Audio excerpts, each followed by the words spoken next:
Hey everybody, Joseph with Golden Rule Plumbing out of Raleigh, North Carolina. Today we're going to be replacing a 40-gallon gas water heater in a garage, and I'm going to take you along for the adventure today. Stay tuned. Alrighty, here we are on site where the 40-gallon gas water heater is. That's leaking clearly from the bottom, meaning the tank is corroded through and we're going to have to replace it. But what you want to do is turn off the gas. So this will be in the on position and this will be off. Turn that off. You can turn it off here at the gas valve. Turn off your water here. Alrighty.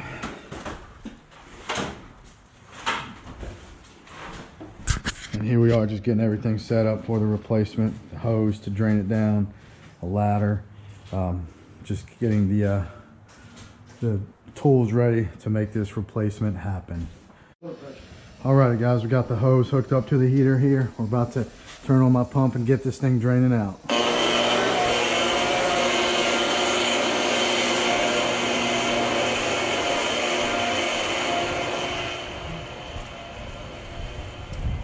Just come to the hose end here, make sure it's draining, which it is, and we'll just let it drain for 15 or 20 minutes, however long it's going to take, and then we'll be able to move forward. I definitely recommend one of those pumps if you do this regularly, because it really makes your life a lot easier. Instead of letting gravity drain it, which can take 30 minutes to an hour, this can be done in 10 to 20 minutes, so highly recommend it.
Alrighty, water heater still draining.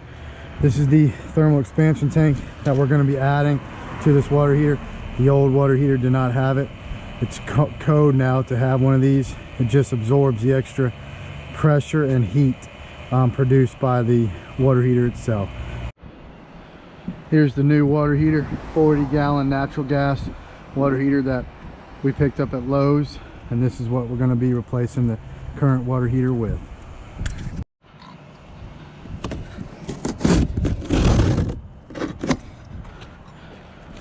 I found that it's easier to open the box here from the bottom. That way all you have to do is just pull the box up to get the heater out.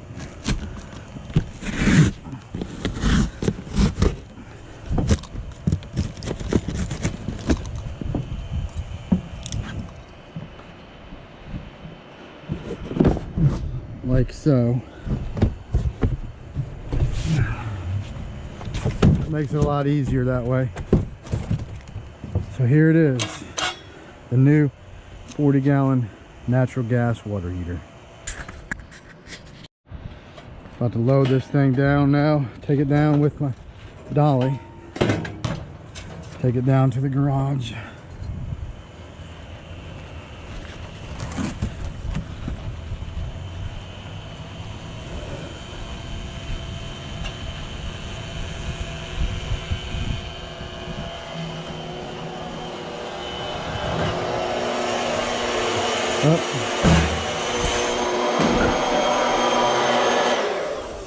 When this pump starts making that high pitched sound, that means the water heater is empty, and it is indeed empty. So Getting ready to take this one down, disconnect the water lines here, finish disconnecting the vent, and then pull it down and make room for the new water heater. We're going to put a drip pan underneath the new one because there's not one here. A drip pan will prevent damage to the wood and stuff like that. So we have our drip pan, everything here. All right, we got the old heater off, pulling it out now. Want to kind of be quick if you can because there's still a lot of water here, a lot of old water that wasn't drained out in the heater still. Just kind of get it out here in the yard. So there it is. Getting ready to now get the new one put in. We're gonna vacuum this water up a little bit, make it more clean, and then we'll change out these water line pieces, put a new vent piece on, and get it from there.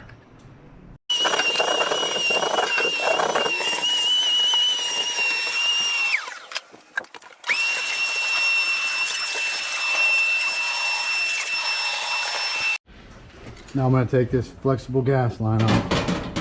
Get ready to put the new one on.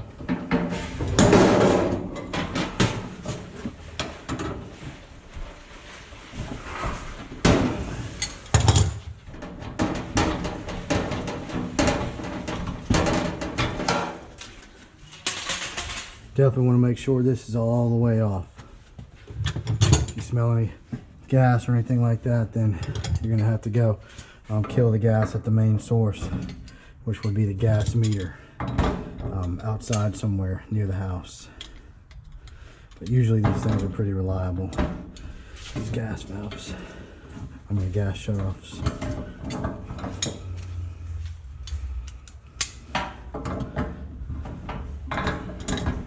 So what I'm doing now is just putting a backer wrench on here to keep this from spinning, and then I'm going to put another wrench and take this piece off here.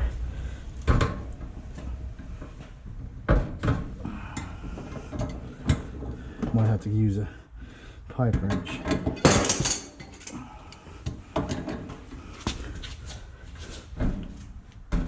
There we go.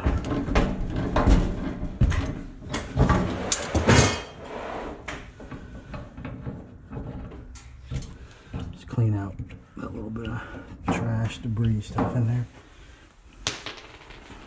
Just a little knife. Here it is.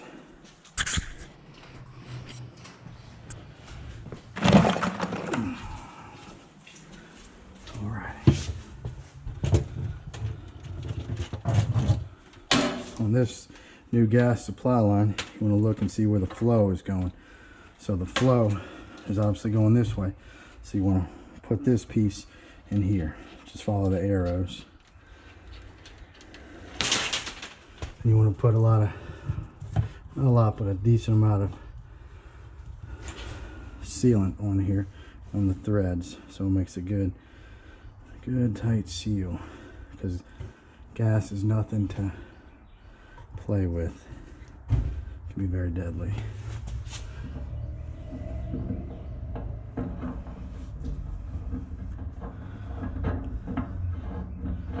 There we go.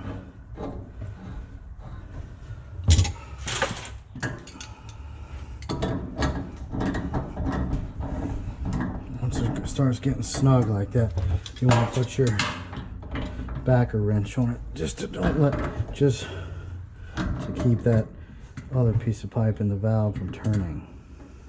The only one you want turning is this piece here. And put it on there good and tight. We're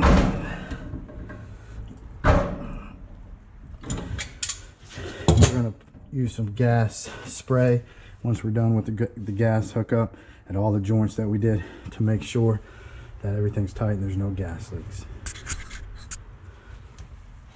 Okay, so this piece will go right here.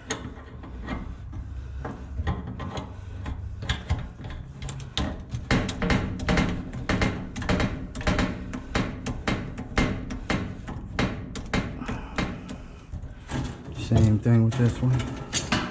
Backer wrench here. Tighten it here. There we go. And And this is what's going to be going to the water heater. Just going to kind of get that out of the way for now.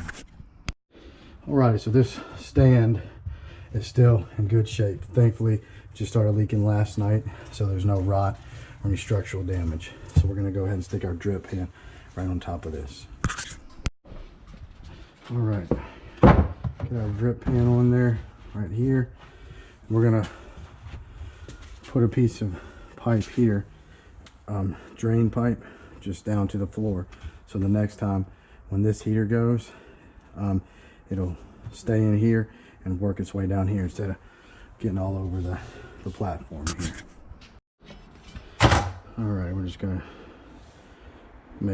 cut our pipe here, PVC.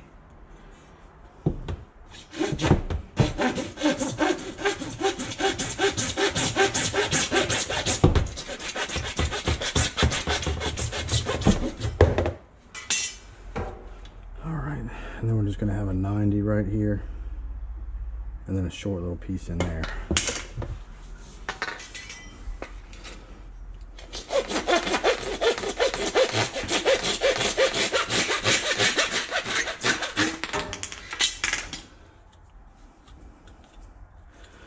And this is the water heater drip pan drain pipe. So we're just going to have our 90 here like that. Obviously, I'm going to glue these fittings with PVC glue, and then we'll be good right there. All right, right now I'm going to be installing the drip leg on this gas valve for the new water heater. The old water heater did not have a drip leg. A drip leg is essentially black iron pipe that has a little, I'll show you, has a little drip leg on it that allows the trash and moisture from the gas line to go somewhere for it to go to accumulate, opposed to going straight into the gas valve. So it'll make sense once you see it. So again, you want to put pipe sealant on the threads, and you want to get all these nice and snug.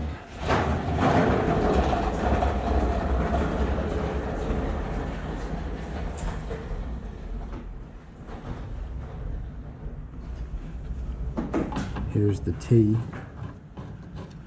right here.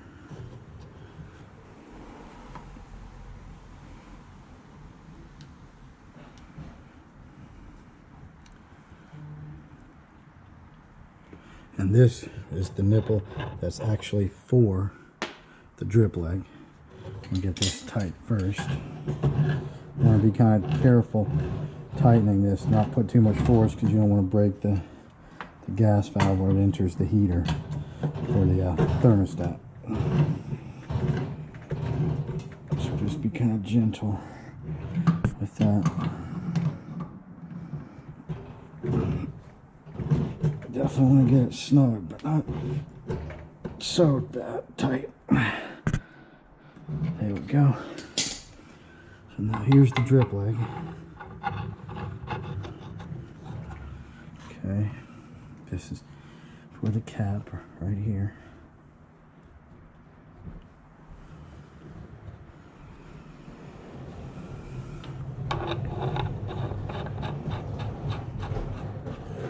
So what this does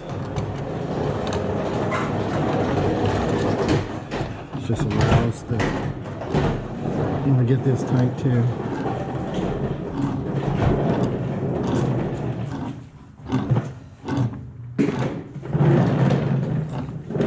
Okay, so essentially it comes from the gas supply, goes into here. Any trash or moisture or anything will go down into here before it goes into the gas control valve. Without this, you risk messing up the gas control valve. This is basically for condensate and trash built up in the gas supply line. Now I'm going to be putting the pipes and fittings on top of the water heater for the incoming water. There's different ways you can do this. A lot of plumbers have different ways. But I like to put like a either galvanized or brass setup. I think it's more secure. You can also put some copper, sweat on there, various ways. So this is what I'm doing now, is preparing for the expansion tank. Expansion tank is going to sit on top of the heater here. So I'm going to put in my T right here.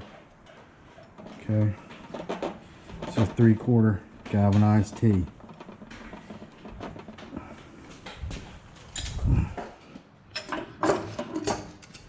It's kind of like a puzzle, but it'll make sense once you see more of how it looks when getting closer to being done.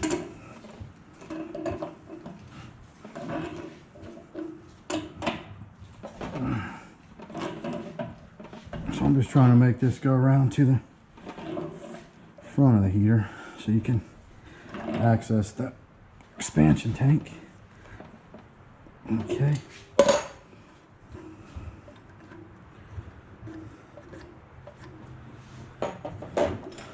Then we'll put this 6-inch threaded nipple inside of that T. And I like to use Teflon tape and pipe sealant.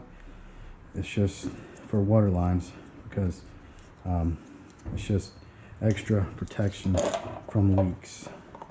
Some guys only use Teflon or pipe sealant or thread sealant, but this stuff, doing it like this, really eliminates the likelihood of leaks. So that's what I like to do. I actually had a good friend who's a plumber who actually trained me, and his name is Jason. Jason, if you're watching this, hey buddy, he's the one that I used to only put this stuff, tape sealant on the threads, and he told me, he's like, you know, you really need to use tape sealant and thread sealant, this pipe dope, because it really makes the seal that much better. And he was right. So thank you, Jason. Back in my apprenticeship years, he's a great plumber, great guy.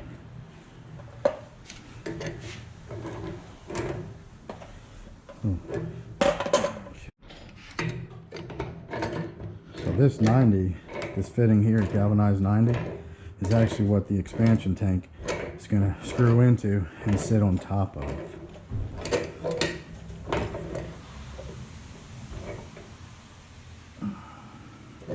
I mean, this is just very secure, more secure than copper, in my opinion.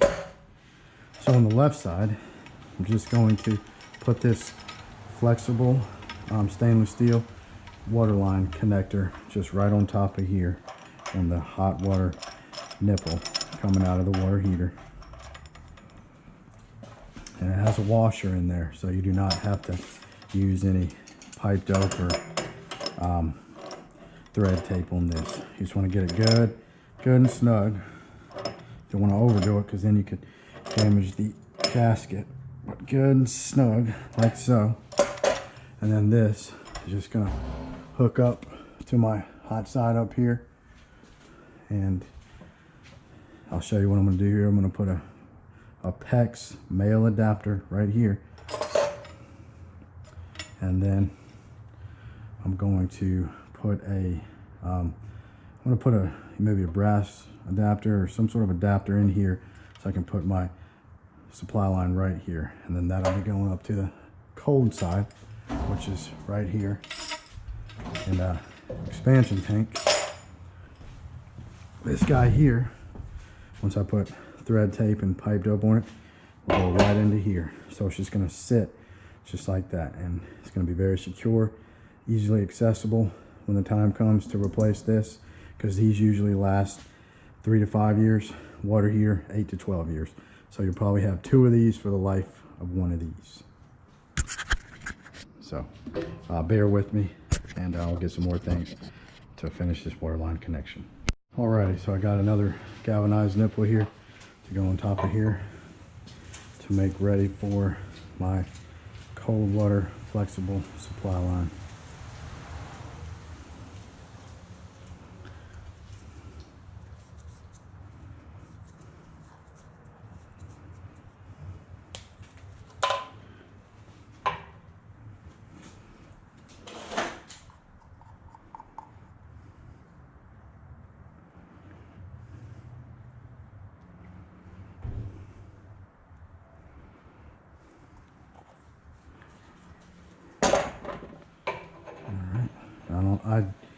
Gonna do this side here with the thread tape, and actually no, we do not have to do anything on this side because this has a washer right inside, so that's gonna go right over top like that.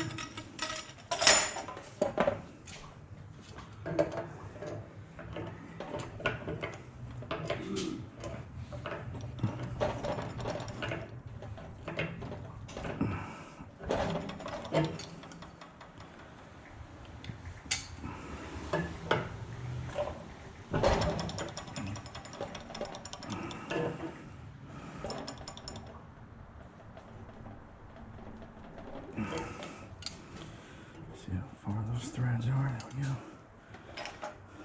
And this guy's gonna go right on top of here.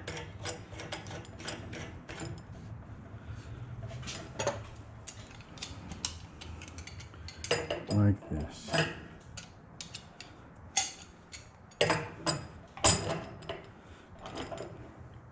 Just get it good and snug on top. There we go. Alright, so the water lines are pretty much done on the heater, and then we're going to be making our new connections up here to get ready for the water lines to hook up. And we're going to be reworking the vent a little bit as well. Alright, we have the heater up on the platform now. We're getting ready to make the final connections for the water lines and for the vent and gas and everything.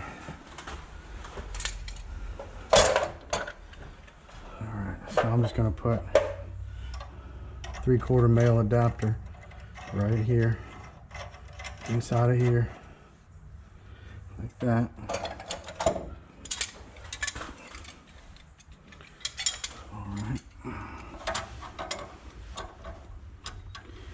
Put my backer wrench here and tighten it up.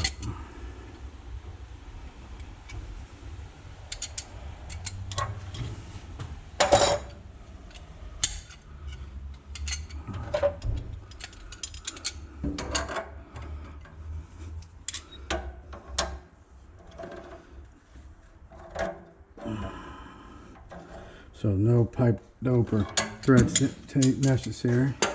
So then we'll just make our connection. Short piece of PEX pipe here to here. That'll be our connection for the hot. We'll readjust our vent here. Turn the heater a little bit there. Try to get the vent to work. We'll put the vent right here. Make our connection. And then this guy is going to go right here. Then we'll put our shut-off valve in between. So we'll put our other 3/4 male fitting here on the cold side. Cold inlet pipe here. Tighten it in there.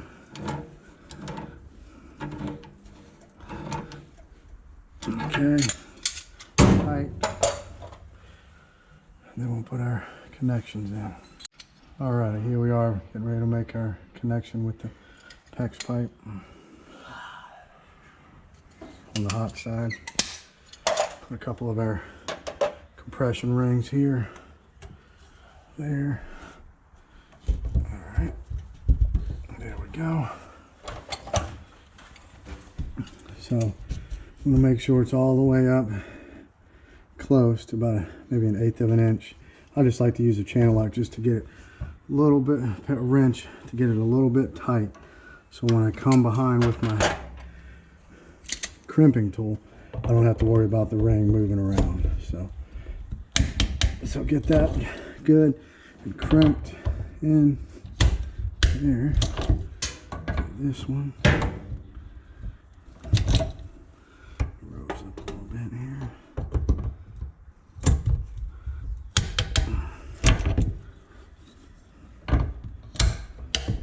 Alright, hot side is connected. Now, getting ready to put in the cold side. So, cut a little short piece PEX. Get ready to put our valve in.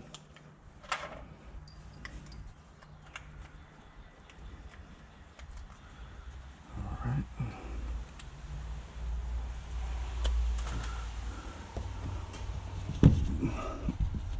Ball valve is in. And now we'll just temporarily put a little pressure on there and on here to keep it in place. And we'll cut another small piece to join in the middle.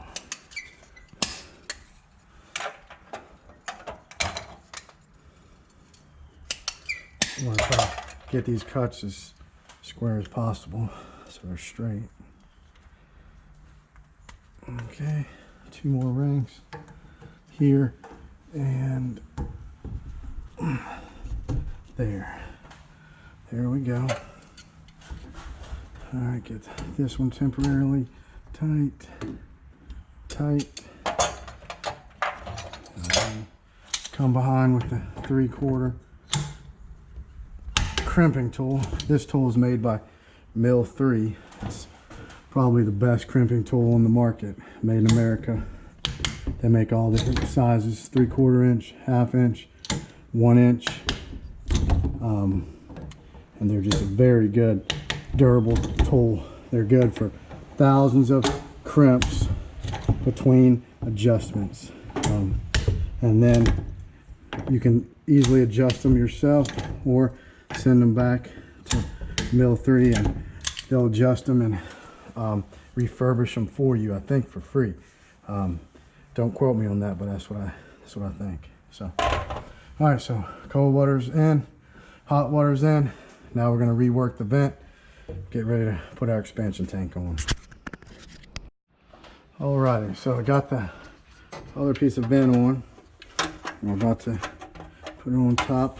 This is the water heater vent hood that I'm getting on now. Got that on.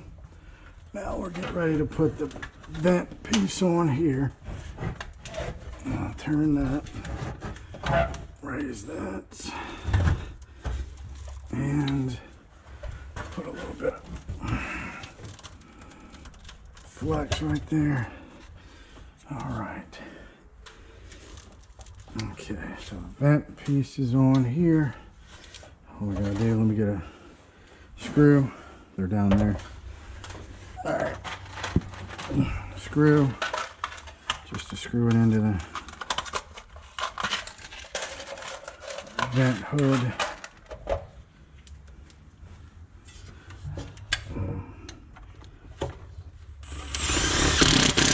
It's just to make it secure. So there's that. Then I like to put a couple just up here in the water heater itself where the hood is.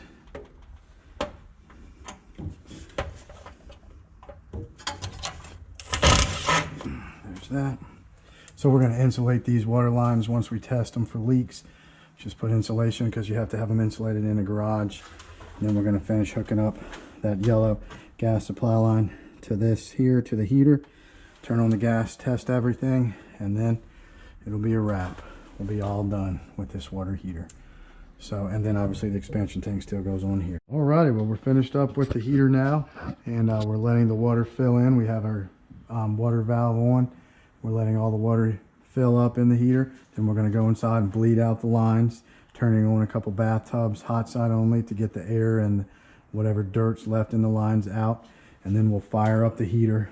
We'll insulate these water lines after we verify that they're not leaking.